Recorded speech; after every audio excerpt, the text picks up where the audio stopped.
Have your favorite clothes been coming out of the wash with unexpected tears or damage? I'm William from AppliancePartsPros.com, and in today's video, we'll explore the mystery behind why your LG front-load washer might be the culprit.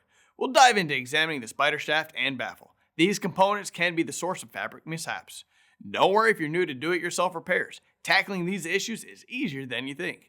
Let's get your washer back to treating your clothes right. With over 2 million products in stock and the know-how to help you do it yourself, we are AppliancePartsPros.com. Let's start by gathering our tools together. For today's work, we'll need a Phillips and a flathead screwdriver, 10mm and 17mm sockets, a mallet, and a block of wood.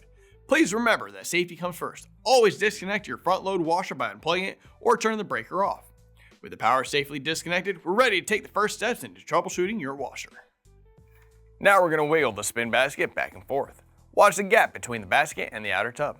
If the spacing changes as you rock the basket, the spider assembly has failed. When the spacing closes during movement, it can pinch clothing and cause fabric damage. If the spacing did not change, inspect the baffles for any burrs or damage. If there is a burr or damaged section like this one, the baffle would need to be replaced. We're grabbing our Phillips screwdriver and removing the 2 screws securing the top panel. Now the top panel can be moved back and lifted up to be set to the side. We're removing the dispenser drawer, setting it to the side.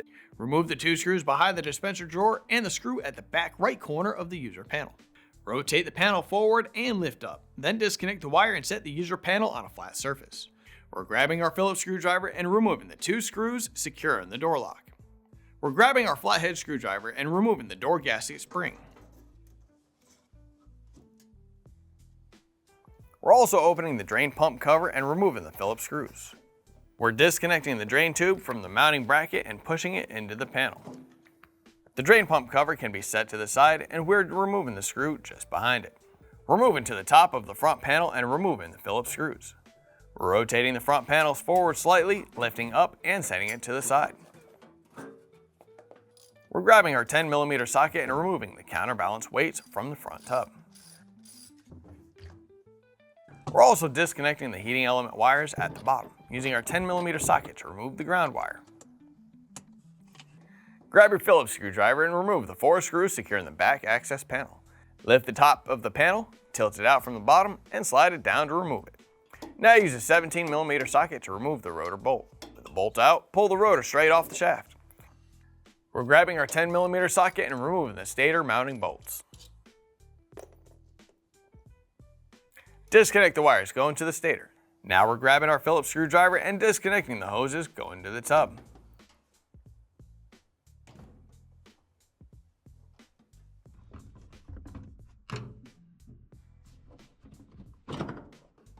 We're using our flathead screwdriver to press into the locking tabs of the shock absorber pins, and we're removing the pins from the tub. We're moving to the top of the washer, lifting up, and removing a suspension spring. With the spring removed, we're carefully setting the tub down and remove the other suspension spring. Now we're lifting the tub up and moving it out the front of the washer. With the tub out of the washer, we're grabbing our 10mm socket and removing the mounting bolts holding the front and rear tub assemblies together.